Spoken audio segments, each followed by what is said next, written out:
নমস্কার বন্ধুরা, আজ আমি সোয়াবিন আলুর কারির রেসিপি আপনাদের সাথে শেয়ার করছি। এইভাবে সোয়াবিন আলুর কারি তৈরি করলে খেতে এতটাই টেস্টি হয়, সবাই মাছ মাংস ফেলে খাবে। গরম গরম সাদা ভাতের সাথে আমি এইরকম সোয়াবিন আলুর কারি সার্ভ করছি। সাদা ভাতের সাথে খেতে তো এইরকম সোয়াবিন কারি ভালোই লাগে। আপনারা চাইলে রুটি লুচি পরোটার সাথেও সার্ভ করতে পারেন। রুটি লুচির সাথেও এটা খেতে বেশ ভালো লাগবে। প্রথমে একটা মশলা তৈরি করে নিচ্ছি। মিক্সিং জারে নিয়েছি দুটো মিডিয়াম সাইজের কেটে নেওয়া পেঁয়াজ, একটা মিডিয়াম সাইজের টমেটো, হামানদিস্তায় থেতো করে নিয়েছি রসুন আদা পরিমাণ মতো। সেই রসুন আদার পেস্ট দিয়েছি মিক্সিং জারে ও কিছুটা ধনেপাতা, একটা কাঁচা লঙ্কা অ্যাড করে মিক্সিং জারে মশলা একটা প্রথমেই তৈরি করে নিয়েছি। এরপর প্লেটে নিয়েছি 10 মিনিট জলে ভেজানো সয়াবিন, জল থেকে সেপারেট করে প্লেটে তুলে নিয়েছি। কড়াইতে পরিমাণ মতো সর্ষের তেল দিয়ে সয়াবিন দেওয়ার পর একটু নাড়াচাড়া করে নিয়ে আবারও পরিমাণ মতো লবণ দিয়ে সয়াবিন প্রথমেই ভালো করে ভেজে নিচ্ছি। সয়াবিন লাল লাল করে ভেজে নেব। দেখুন অনবরত নাড়াচাড়া করে সয়াবিন ভেজে নিয়েছি। সয়াবিনে সুন্দর একটা লাল রং ধরে এসছে। প্লেটে তুলে নিচ্ছি।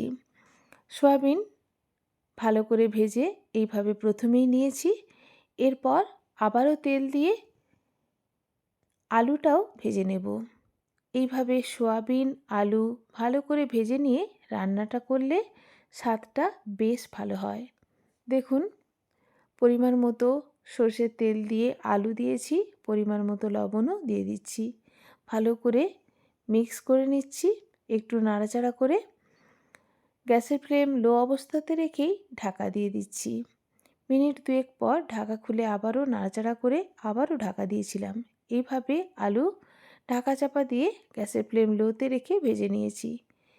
দেখেই বুঝতে পারছেন আলুতেও সুন্দর একটা লাল রং ধরে এসছে। প্লেটে তুলে নিচ্ছি।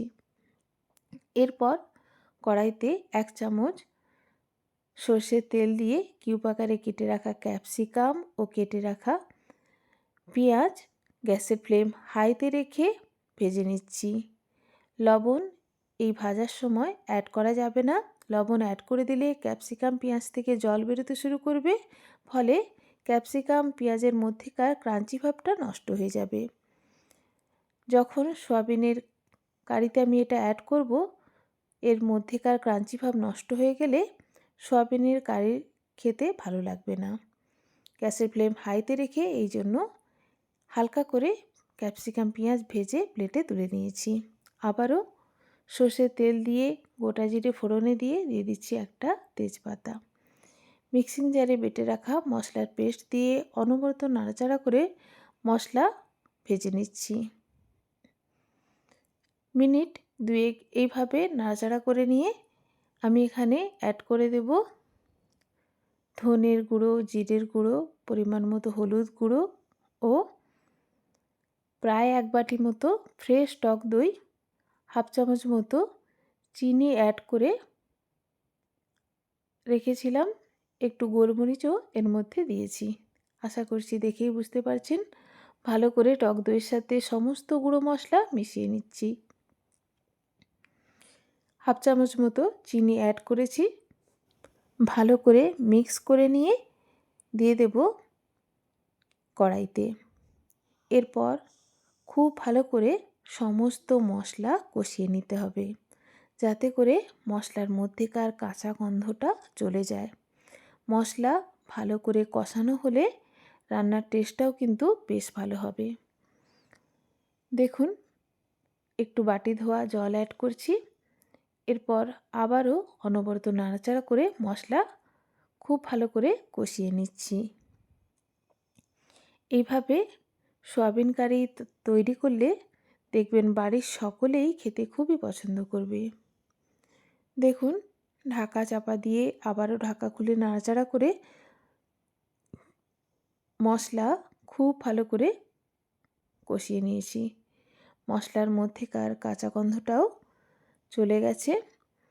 এরপর মশলাটা কড়াইয়ের এক সাইডে করে দিয়ে মাঝখানে প্রায় 1 চামচ মতো বাটার দিয়ে হাফ চামচ মতো বাটারের ওপর কাসুরি মেথি দিয়েছি। ভালো করে কাসুরি মেথি বাটারের সাথে মিক্স করে নিচ্ছি। এতে করে কাসুরি মেথি হালকা করে ভাজা হয়ে যাবে। দিয়ে দিচ্ছি ভেজে রাখা আলু ও সয়াবিন। আলু ভাজার সময় 50% মতো সেদ্ধ হয়েই ছিল। মশলার সাথে আবারও নাড়াচাড়া করে কষিয়ে নিচ্ছি। সয়াবিন ও আলু মশলার সাথে কষিয়ে নিয়ে গরম জল অ্যাড করে দিচ্ছি। প্রায় 1.5 গ্লাস মতো জল দিয়েছি, গরম জল। সয়াবিন ও আলু ঢাকা দিয়ে সেদ্ধ করে নিচ্ছি। পরিমাণ মতো লবণও এখানে অ্যাড করেছি। দেখুন আলু কিন্তু প্রায় সেদ্ধ হয়ে এসছে।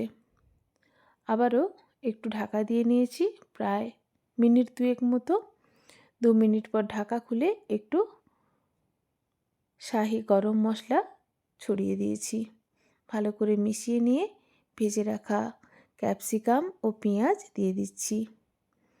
এরপর আবারও ভালো করে মিশিয়ে নিচ্ছি এবং প্রায় মিনিট 2 মতো গ্যাসের ফ্লেম লো অবস্থাতে রেখে রান্না করার পর গরম গরম আমি এটা সার্ভ করব সাদা ভাতের সাথে। খেতে দুর্দান্ত হয়েছিল। আপনারা অবশ্যই একবার এইভাবে সয়াবিন কারি তৈরি করবেন এবং অবশ্যই আমার এই রেসিপি যদি আপনাদের ভালো লাগে আমার চ্যানেলকে লাইক, কমেন্ট অ্যান্ড শেয়ার করার অনুরোধ রইল। ধন্যবাদ।